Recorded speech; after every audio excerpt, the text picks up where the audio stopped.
தெய்வ வடிவும் தரும் நெஞ்சில் பஞ்சமில்லா இனம் தரும் நல்லன எல்லாம் தரும் அன்பர் என்பவர்க்கே கணம் தரும் பூங்குழலாள் அபிராமி கடை கண்கணே.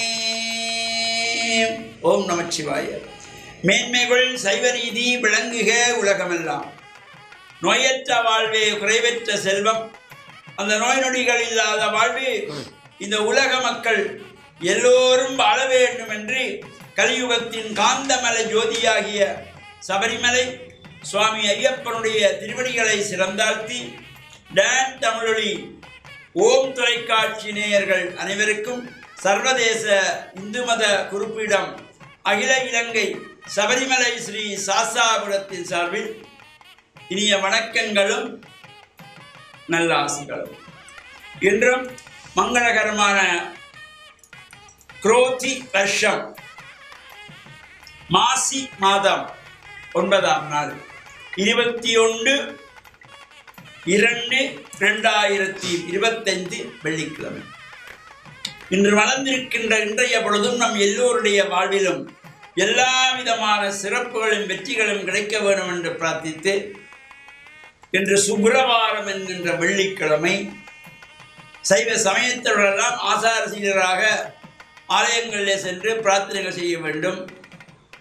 அவ்வாறு ஆலயங்களுக்கு போவதற்கு நமக்கு அருகிலே ஆலயம் இல்லை என்றால் வீட்டிலே சுவாமி அறையிலே மஞ்சள் தண்ணீர் தெளித்து சாம்பிராணி தூவமட்டி தீபங்கள் ஏற்றி வைத்து வளவுக்குள்ளே மலர்ந்திருக்கின்ற மலர்களை எடுத்து புனிதமாக இறை பாதங்களிலே வைத்து பிரார்த்தனைகள் செய்து தேவார திருவாசகங்களை பாராயணம் செய்வது, சிவபுராணத்தை பாராயணம் செய்வது எல்லாம் ஒரு சிறப்பை தருகின்ற வகையிலே அமைந்திருப்பது.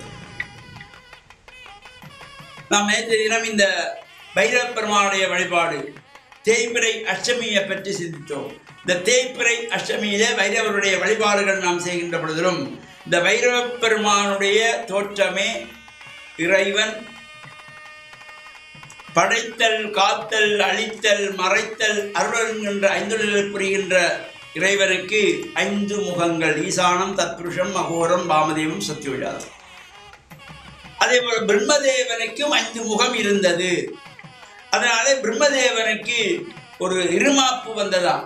சிவனுக்கும் 5 தலை 5 முகம் இருக்கு, எனக்கும் 5 தலை இருக்கிறது, எனவே என்னை விட சிவன் ஒன்றும் பெரியவன் கிடையாது என்று ஆணவம் கொண்ட பொழுது இறைவன் இந்த பைரவ மூர்த்தமாக வந்து பிரம்மதேவனுடைய 5 தலைகளிலே ஒரு தலையை கொய்து எடுத்தாராம். இதை அழகாக பரமனை மதித்திடா பங்கையாசனன், சிவனை மதிக்காத தாமரையிலே அமர்ந்திருக்கின்ற பிரம்மதேவன் பங்கை ஆசனன், ஒரு தலை கிள்ளியே ஒழிந்த வானவன், குருதியும் அகந்தையும் கொண்டு தண்டமும் புரி தரு படுகனை போற்றி செய்குவான். இந்த சிவனுக்கும் 5 தலை எனக்கும் 5 தலை என்ற ஆணவம் கொண்டதினாலே இறைவனாலே ஒரு தலையை கொய்ய பெற்றவர் பைரவ பெருமான். எனவே நமக்கு வருகின்ற கஷ்டங்கள், துன்பங்கள், சோகங்கள், வேதனைகள், சங்கடங்கள் இவையெல்லாம் விலகுவதற்கு நம்முடைய புலன்களை ஒருவழிப்படுத்தி இறைவரை பிரார்த்தனை செய்கின்ற பொழுது எல்லா விதமான சிறப்புகளும் கிடைக்கும். ஆலயத்திலே சென்ற பொழுது நமக்கு ஆணவம் வரக்கூடாது. நான் தான் இந்த கோவிலுக்கு மணி கோபுரம் கட்டி கொடுத்தேன், நான் தான் இந்த கோவிலுக்கு வாசல் கதவை போட்டேன், எங்கள் அப்பா தான் இந்த கோவிலுக்கு மூலஸ்தானத்திலே சிலை எடுத்து கொடுத்தார், எங்கள் மாமா தான் இங்கே உற்சவமூர்த்தி எடுத்து கொடுத்தார். இவையெல்லாம் ஆலயத்திலே பேசக்கூடாது. செய்தால் அப்படி எவ்வாறு சொன்னால் செய்த தர்மங்கள் வீணாகி விடுமாம். அதனாலே தான் இந்த தர்மம் செய்கின்ற பொழுது வலது கை கொடுத்தால் இடது கைக்கு தெரியக்கூடாது என்பார்கள். வலது கையால் நம்முடைய உடம்பிலே இருக்கின்ற 2 கைகளுக்குள்ளே கூட பாருங்க எவ்வளவு வலது கை கொடுப்பதை இடது கை பார்க்கக்கூடாதான். அதனால தான் கொடுக்கின்ற பொழுது வாங்குகின்ற பொழுது இவ்வாறு இடது கையை கீழே வைத்து வலது கையை மேலே வைத்து நம் முன்னோர்கள் கோவிலில் பிரசாதம் வாங்குகின்ற பொழுதோ, விபூதி வாங்குகின்ற பொழுது, தீர்த்தம் வாங்குகின்ற பொழுது, இந்த தர்மம் செய்கின்ற பொழுது வலது கை செய்வதை இடது கைக்கு கூட தெரியக்கூடாதாம் என்று சொல்வார்கள். அந்த வகையிலே இந்த ஆணவன் நமக்கு வந்தால் அது அழிவை ஏற்படுத்தும். இங்கே பல இடங்களிலே அந்தந்த இடங்களிலே பெயர் போட்டிருப்பார்கள். நவக்கிரகம் கட்டி கொடுத்தவர் இன்னாருடைய பெயரை போட்டு அவருடைய குடும்பம், பிள்ளையார் சன்னதி கட்டி கொடுத்தவர் அவரை பெயரை போட்டு குடும்பம், முருகன் சன்னதி கட்டி கொடுத்தவர் குடும்பம், மணிக்கோர் என்று இந்த பெயர் பதிப்பார்கள். ஒரு நாளும் ஆலயங்களிலே நீங்கள் செய்கின்ற தர்மத்தை விளம்பரப்படுத்தாதீர்கள், பெயர் பதிக்காதீர்கள், பதிக்கக்கூடாது. அவ்வாறு தெரியாமல் பதித்திருந்தாலும் தயவு செய்து அவற்றை அகற்றி விடுங்கள். இறைவனுக்கு செய்கின்ற தர்மத்துக்கு நமக்கு இவ்வாறான விளம்பரம் தேவையில்லை. இந்த பலகைகளை அங்கே விளம்பர பலகை, விநாயகர் சன்னிதானம் உபயம், பிள்ளையார் சன்னிதானம் உபயம் என்று போட்டிருப்பார்கள். அவ்வாறு அந்த ஆலயத்துக்கு செல்லுகின்ற பொழுது அது உங்களுக்கு ஒரு கண்ணூராக அமையக்கூடியதாக இருக்கும். பலருடைய பார்வை வித்தியாசமாக இருக்கிற பொழுது அது நமக்கு துன்பத்தை தரக்கூடியதாக இருக்கின்ற நல்ல சிந்தனையோடு தொடர்ந்து நாம் இந்த இறை வழிபாடுகள், பூஜை வழிபாடுகள் பற்றி தொடர்ந்து சிந்திப்போம் என்று கூறி, டான் தமிழொலி ஓம் தொலைக்காட்சி நேயர்கள் அனைவருக்கும் சர்வதேச இந்து மத குருகுலம் அகில இலங்கை சபரிமலை ஸ்ரீ சாஸ்தாபுரத்தின் சார்பில் நல்ல ஆசிகளை கூறிக்கொள்வதில் மனமகிழ்வு கொள்கிறோம். சர்வே ஜனாக சுகினோம் பவந்து, சமஸ்த சன்மங்களானி சந்து. சுபம்.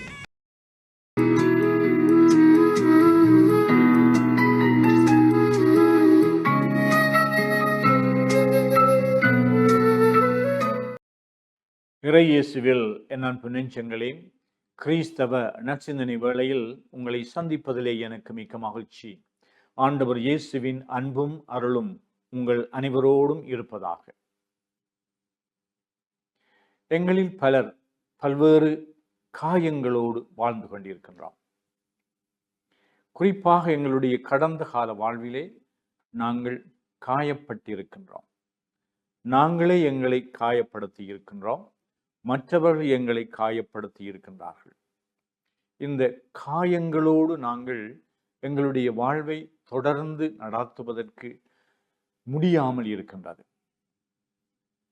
சில காயங்கள் பல ஆண்டுகளாக எங்களுடைய மனதிலே அவை பதிந்திருக்கின்றன. சில காயங்கள் தேவையற்ற காயங்களை நாங்கள் எங்களுக்குள்ளே ஏற்படுத்தி இருக்கலாம்.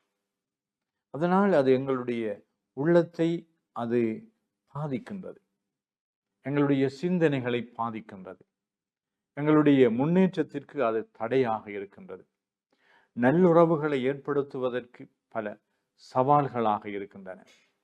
இந்த காயங்களோடு நாங்கள் சில வேளைகளிலே வாழுகின்ற பொழுது அந்த காயங்களோடு வாழ்வதனாலே ஒரு சுகம் கிடைப்பது போல, ஒருவர் என்னை காயப்படுத்தி விட்டார் என்றால் நான் என் மீது அனுதாபப்படுகின்றேன். அந்த அனுதாபம் சில வேளைகளிலே எனக்கு ஒரு சுகமாக இருக்கலாம். இங்கு நாங்கள் எங்களை ஊடுருவி பார்க்கின்ற பொழுது இயேசுவினுடைய பணியிலே மிகவும் முக்கியமானது அவர் நோயுற்றவர்களை குணப்படுத்தினார் என்பதிலும் பார்க்க, அவர்கள் அந்த நோயுற்ற நிலையிலே இருக்கின்ற அவர்கள் மனதிலே இருக்கின்ற காயங்களை அவர் ஆற்றுப்படுத்தினார். அவர்கள் நோயினால் வாடுகின்றார்கள் என்றால் அவர்களுடைய மனதிலே தாங்கள் செய்த பாவங்களினாலே தமக்கு அவர்கள் கஷ்டப்படுகின்றார்கள், இந்த நோய்களை சுமந்து கொள்ளுகின்றார்கள் என்று நினைத்தார்கள். அதெல்லாம் தவறான முறை, தவறான தீர்ப்புகளும் தவறான முறையிலே அவர்கள் தங்களுடைய வாழ்க்கையை அணுகி இருக்கின்றார்கள். சமுதாயம் சில வேளைகளை அப்படியானவற்றை திணித்திருக்கின்றார்.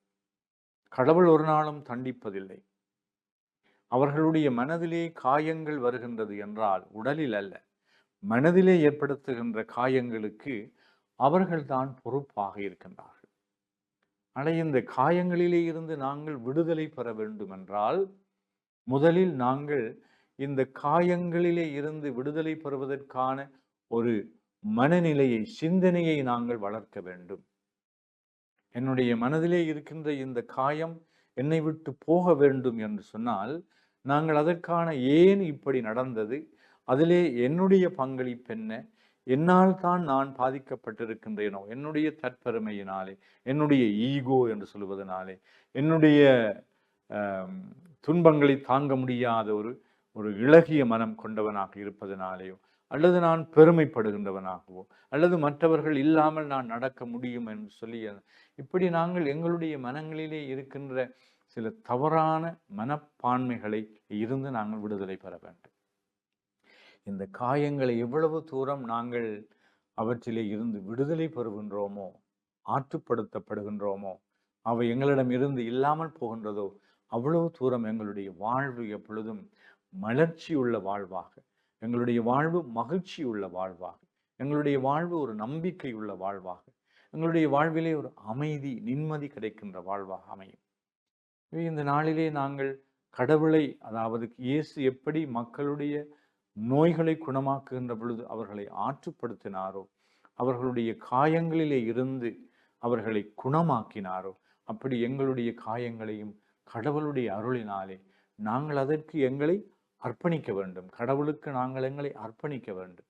கடவுளுக்காக, உமக்காக நான் இதில் இருந்து விடுதலை பெறுவதற்கு நான் என்று நான் இறுக்கி பிடிக்கின்ற பொழுது, அந்த ஈகோ என்று சொல்லுவார்கள், எங்களுடைய வாழ்க்கையிலே நான் என்று அந்த அகங்காரத்தில் இருக்கின்ற பொழுது அந்த காயங்கள், வடுக்கள் ஒரு நாளும் எங்களை விட்டு போகாது.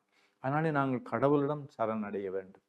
நீரே எங்களை குணப்படுத்தும் என்று நாங்கள் மன்றாடுகின்ற பொழுது நிச்சயமாக எங்களுடைய வாழ்வு ஒரு புதிய விடியலை சந்திக்கக்கூடிய சந்தர்ப்பங்கள் எங்களுக்கு கிடைக்கும்.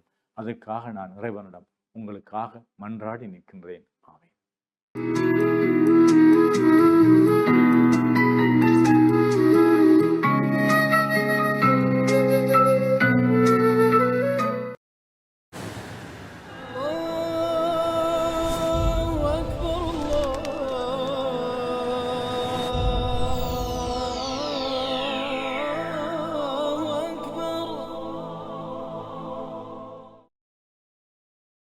அஸ்ஸலாமு அலைக்கும் வரஹ்மத்துல்லாஹி வபரகாத்துஹு.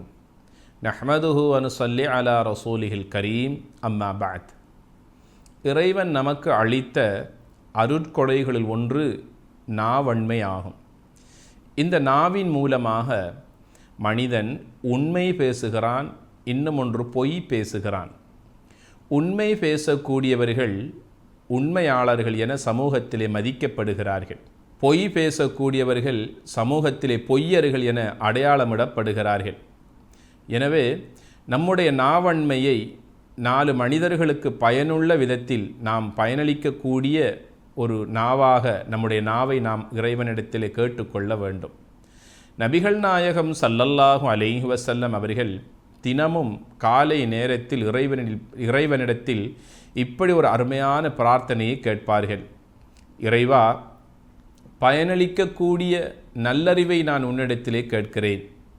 எனக்கும் அது பயனளிக்க வேண்டும், மற்றவர்களுக்கும் பயனளிக்கக்கூடியதாக அந்த அறிவை நான் உன்னிடத்திலே இந்த பெற்றுக்கொள்ள வேண்டும். பயனளிக்கக்கூடிய நல்ல அறிவை நான் உன்னிடத்திலே கேட்கிறேன் என்று கேட்பார்கள். இரண்டாவதாக, உன்னுடைய அருட்கொடைகளுக்கு நன்றி செலுத்தக்கூடிய, மக்களுக்கு பயனளிக்கக்கூடிய நல்ல பேச்சுக்களை பேசக்கூடியதாக என்னுடைய நாவன்மையை தருவாயாக என இறைவனிடத்தில் நபிகள் நாயகம் ஸல்லல்லாஹு அலைஹி வஸல்லம் அவர்கள் இப்படியாக 2 முக்கியமான வார்த்தைகளை சொல்லி பிரார்த்திக்கக்கூடிய வளமையை பெற்றிருந்தார்கள் என்றால், இந்த 2லும் எவ்வளவு ஆழமான அர்த்தங்கள் இருக்கிறது என்பதனை நாம் புரிந்து கொள்ள வேண்டும். சமூகத்தில் இன்று பல பிரச்சனைகளுக்கு காரணமே மனிதன் பேசுகின்ற பேச்சுக்கள் தான். உண்மைக்கு பதிலாக பொய் பேசுவதும், புறம் பேசுவதும், மனித உள்ளங்களை தாக்கக்கூடிய அளவுக்கு கோள் சொல்லுவதும், இழிவான, கேவலமான, அசிங்கமான வார்த்தைகளை பேசுவதிலேயே இன்று மனிதன் தன்னுடைய நாவை பயன்படுத்தி கொண்டிருக்கிறான். நாவுக்கு ஓய்வென்பதே இல்லைதானே. மனிதன் எவ்வளவுதான் நோய்வாய்ப்பட்டு சோர்வடைந்து அவன் களைப்படைந்து ஒரு மூலையிலே உறங்கினாலும் மனிதனுடைய நாவு இப்போது பேசிக்கொண்டே தான் இருக்கிறது. அதற்கென்று ஒரு ஓய்வு என்பது கிடையாது. யோசித்து பேச வேண்டும், பேசியதற்கு பிறகு யோசிக்கக்கூடாது. மனிதனுடைய தரம் பார்த்து பேச வேண்டும். பேசுகின்ற நேரத்திலே கண்ணியமான வார்த்தைகளை, கனிவான வார்த்தைகளை கொண்டு இந்த நாவை கொண்டு நாம் பேசிக்கொள்ள வேண்டும். நபிகள் நாயகம் ஸல்லல்லாஹு அலைஹி வஸல்லம் சொன்னார்கள், மனிதனுடைய உடம்பில் 2 உறுப்புக்கள் இருக்கிறது.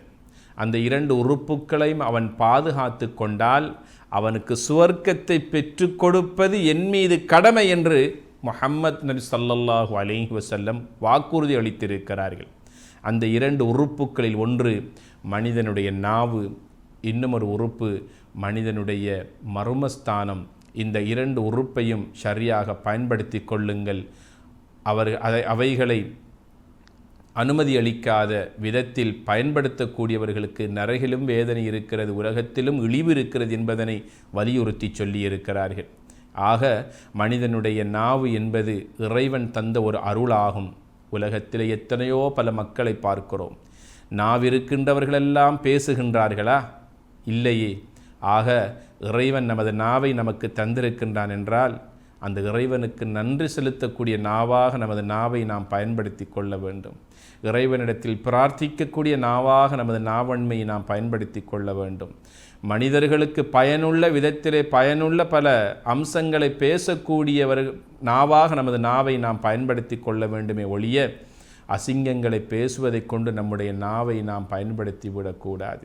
சிரிக்கின்ற மக்களை அளவைக்கின்ற அளவுக்கு நம்முடைய நாவன்மையை நாம் பாவித்து விடக்கூடாது.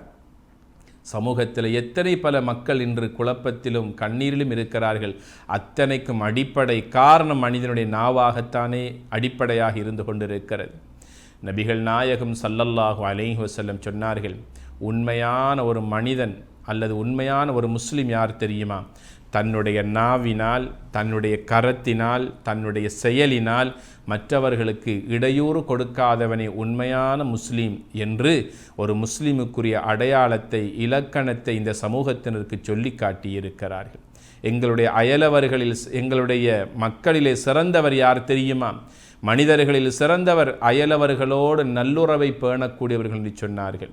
இன்று பார்த்தால் நாங்கள் பேசக்கூடிய பேச்சுக்கள் அடுத்த வீட்டில் இருக்கக்கூடிய அயல் வீட்டுக்காரர்களுக்கு கூட இடையூறு தருகின்ற அளவுக்கு சத்தமிட்டு பேசுகின்ற மக்களை பார்க்கிறோம்.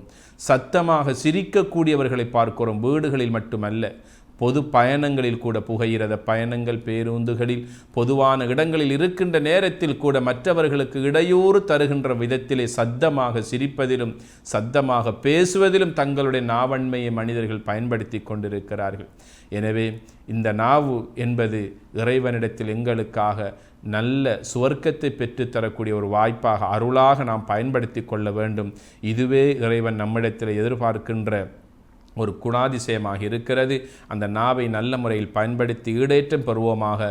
மக்கள் மனங்களை நமக்கென்று ஒரு இடத்தை பெற்றுக்கொள்வதற்கு இந்த நாவை ஒரு வாய்ப்பாக பயன்படுத்தி கொள்வோமாக. வஸ்ஸலாமு அலைக்கும் வரஹ்மத்துல்லாஹி வபரகாத்துஹு.